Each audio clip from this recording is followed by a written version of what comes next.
All right. So, welcome to video number 2 in the series. The first one, we dove into, the good, bad, and ugly of planning, went over the GDD that I created for this project, and then looked at the milestones, kind of the goals overall.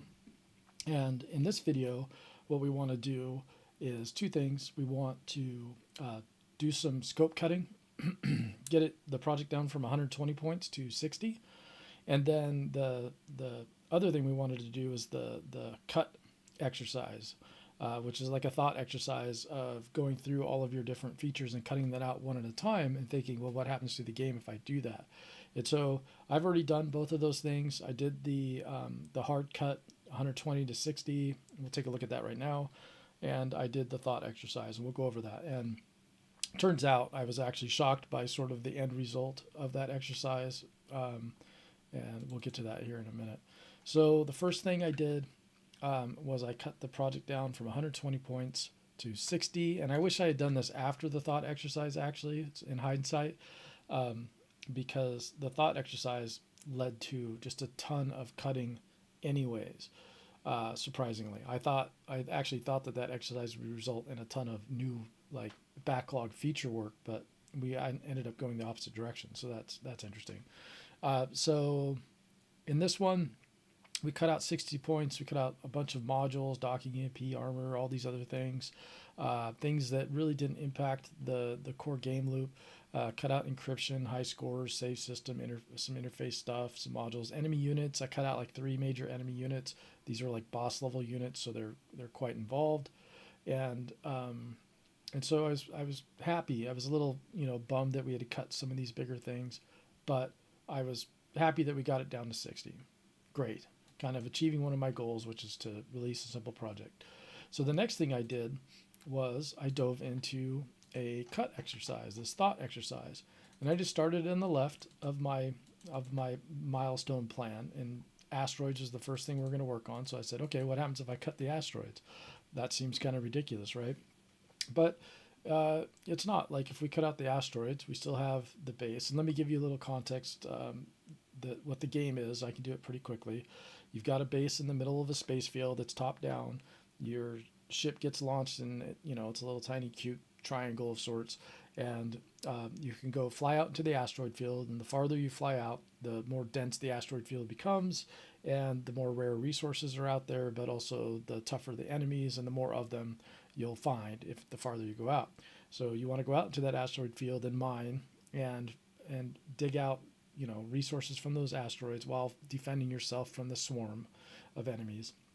Once your ship is full, and you have things like shields and guns and cargo and maybe at early design, you had drones and other things.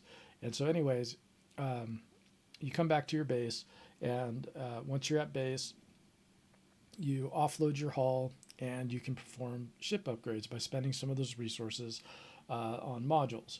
And then you go back, and then you just basically repeat that little tiny loop. And then we also had one extra step where you could extract your resources to cash them in for credits at HQ, which is basically changing from the base interface that you kind of zoom into. Now we zoom out of the asteroid field in the base, and we zoom in on an HQ interface where you can buy new blueprints.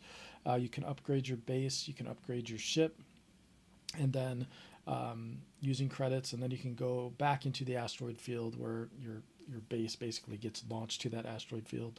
From the base, you can launch your ship, and so that would be pretty much the core game loop, right? Um, and so cutting out the asteroids. Okay, fine. That means that the enemies now need to basically drop resources, so we can go out there and sort of a vampire survivors like and mine resources that way. That could work. Doesn't seem as fun as having both the enemies and the asteroids. And so I was like, fine, whatever. Let's move on to blueprints. Okay, if I do that, if I cut out blueprints, maybe I don't need HQ, and or maybe I just buy the modules outright. Fine, that's not that interesting. Then I got to modules. What if we cut those out? Well, that means I don't need blueprints. Um, I don't need a bunch of stuff in the base to manage those modules, dragging and dropping them from inventories and things. And then I might not even need HQ anymore either, because we don't need blueprints anymore. So that one actually was pretty big. And this is where I started to slowly realize that I could actually cut out quite a bit of this game and still keep the core game loop. Um, but I wasn't quite there yet. This was just like an early thought, like, wow, there's some potential here to cut some scope. But it wasn't taking it seriously, not even a little seriously. And then we get into modules. And I realize all of these could be cut out. Like, we can cut out batteries. That means the mining laser would just be infinite. We would never run out of energy. Shields wouldn't rely on batteries. They would just have like a certain number of charges or whatever. We could do that. But then I got to mining laser. This was an interesting cut. If we cut out the mining laser, how do we get the resources? Well, we can just shoot the asteroids. And fine. And if we shoot the asteroids, probably we want there to be some explosive bits to come flying out that we have to worry about and dodge and things like that. And then maybe we can make some asteroids explosive, make that more exciting. But we would also not need the battery because we don't have a mining laser. And so a trend started to form here, which was I kept going through all the features and I was able to just to cut and to cut and to cut. And it just kept going. So we get into a few more modules, but then we get into the HUD, and I was able to quickly realize I could cut all of these. I don't need anything in the HUD to tell me whether the batteries are low, because what if I just cut the battery? Or if I cut the battery, I can just make the laser just never run out. Things like that. Like cargo, if it's full, the ship just stops pulling in resources, and then you get a visual indicator that your cargo is full. So there's lots of ways to just get rid of all of the HUD items. But again, just more, I could cut this, I could cut this, I could cut this, and not impact my core game loop. And then we get down to enemy swarms, basically the enemies. If I cut out the enemies, what then? I cut out a tremendous amount of work, and that leaves the asteroid field. And so, okay, so what if I lean into the asteroid field, the mining experience? We can make the asteroids more deadly. We can make the asteroid field increase in density over time. And maybe the asteroids become more volatile with time, making them explode into smaller, faster bits. And that we enable collisions with the ship, because I think originally we said the ship's not going to collide with large asteroids. That way you can have that vampire survivors like roaming around the asteroid field without worrying about colliding with every little asteroid. But we can switch that up.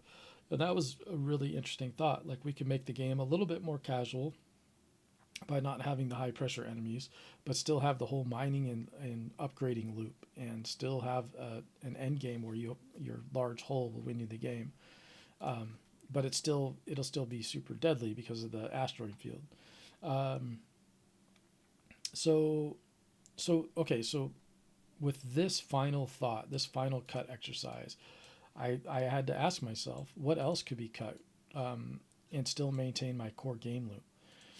And so I go, wait a minute, what's my core game loop again? Like, insert the asteroid field, gather resources, stay alive, return the base, submit the haul for credits, and then use those credits for upgrades, and then just repeat until we get a high score.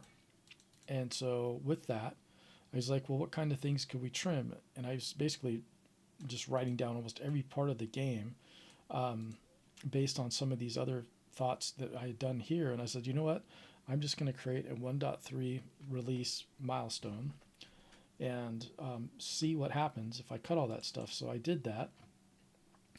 And instead of having the 13, 14 different milestones, we're now down to, looks like 6. So I cut the project in half, basically from the 60 down to 24.5 points.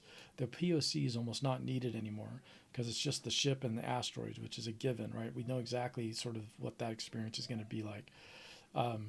And I cut the mining laser out, so I know that I don't need to test the mining laser as part of the POC and how that's going to feel flying and mining together, because now we're just going to shoot at the asteroids. But we're going to get the same thing, so I'll still do the go, no go, because I said I would, but honestly, it's just going to be a go. We're going to do the asteroids. That work didn't really change because we want those juicy, good visceral asteroids, although probably a little extra work because I want to break apart the asteroids into, smaller, medium size, and then smalls and whatnot, and get those shooting out. I'm not terribly worried about how much work that is. Should be simple. And then I was able to cut the HQ out of the game, reduce the blueprints and modules significantly from whatever, I think we had like 7 from the last cut. Now we have 3. We've got the guns, the weapon system. It's no longer a turret. Actually, I need to change this because we are not. The turret was originally for Vampire Survivors, like where it would auto-target enemies and shoot, and we would have a lot more weapons and things like that doing that. But now it's just forward-facing little BBs that it's going to be shooting out. Probably change the velocity and the damage that they do with the upgrades. Then the cargo stays, and the grav skimmer I brought back because I think it's just a neat, simple little feature to say, how close are you to the resource before it gets sucked in. Felt like I wanted to keep that for whatever reason. I don't need it. We could just have one default, and I could save a little bit more time. So we'll see. If I'm on schedule, we'll just throw it in. And then we've got the background, and then we've got these still at the end. Release the game, do the retro, and release all the videos at once. This video you're watching. So I was basically just shocked that this happened. I really did think that I was just gonna cram a bunch of new ideas into the backlog, but I ended up kind of realizing I can make a much smaller game but still achieve the core game loop. And so I think that's what we're gonna do. This is awesome. I need practice at doing this, at really refining things down to just what we really need, getting rid of all the bloat. So pretty excited. So I think that we are going to start development. Yes. So I will see you in the next video, part 3, and beyond, because I'll do weekly summaries from this point forward. This is 24 sessions, so we're looking at about 4 to 5 weeks of weekly summaries. And we'll just go from there. I'll see you guys. Cheers. Bye.